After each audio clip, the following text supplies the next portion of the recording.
ಚಿಕ್ಕವರಿದ್ದಾಗ ನಮ್ಮನೆಗೆ ನಮ್ಮ ಅಪ್ಪಾಜಿ ನಮ್ಮಮ್ಮ ಓದ್ಲಾ ಓದ್ಲಾ ಓದ್ಲಾ ಅಂತ ಬಡ್ಕಂತಿದ್ರು. ನಾವು ತಲೆನೇ ಕೆಡಿಸ್ಕೊಳ್ಳಿಲ್ಲ. ಬಿಡು, ರೈತರಾದರೆ ತುಂಬ ಖುಷಿಯಾಗಿರ್ಬೋದು, ನಾವು ಹಾಕಿದ್ದೇ ರಜಾ, ಮಾಡಿದ್ದೇ ಕೆಲಸ ಚೆನ್ನಾಗಿರ್ಬೋದು ಅಂತ ಪುಸ್ತಕನೇ ನೋಡಲಿಲ್ಲ ಕ್ಲೀನಾಗಿ. ಚೆನ್ನಾಗಿ ಕುಂತು ಓದಲೇ ಇಲ್ಲ. ಇವಾಗ ಅನಿಸುತ್ತೆ ಯಾಕೆ ಓದಬೇಕಿತ್ತು ಅಂತ. ದೀಪಾವಳಿ ಬಂದರೂ ರಜೆ ಇಲ್ಲ, ಸಂಕ್ರಾಂತಿ ಬಂದರೂ ರಜೆ ಇಲ್ಲ, ದಸರಾ ಬಂದರೂ ರಜೆ ಇಲ್ಲ, ಕೋರಿ ಹಬ್ಬ ಬಂದರೂ ರಜೆ ಇಲ್ಲ. ಈ ಸಂಕ್ರಾಂತಿಗೆಲ್ಲ ಖುಷಿ ಖುಷಿ ಸಕ್ಕರೆ ಬೆಲ್ಲ ತಿಂತದಾರೆ. ನಾನು ನೋಡಿದರೆ ಇಲ್ಲಿ ರಾಗಿ ನೀರು ಬಿಡ್ತಾ ಇದ್ದೀನಿ. ಇವಾಗ ಅನಿಸುತ್ತೆ ತುಂಬ ಚೆನ್ನಾಗಿ ಕುಂತು ಓದಬೇಕಿತ್ತು ಅಂತ.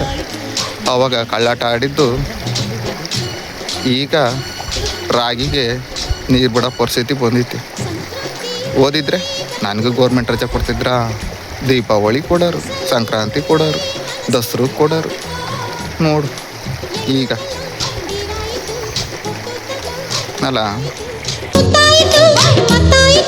ಮೈಯಲ್ಲಿ ಏರುತ್ತಿದೆ ಮನ್ಮಥನ ಅಂಬುಗಳು.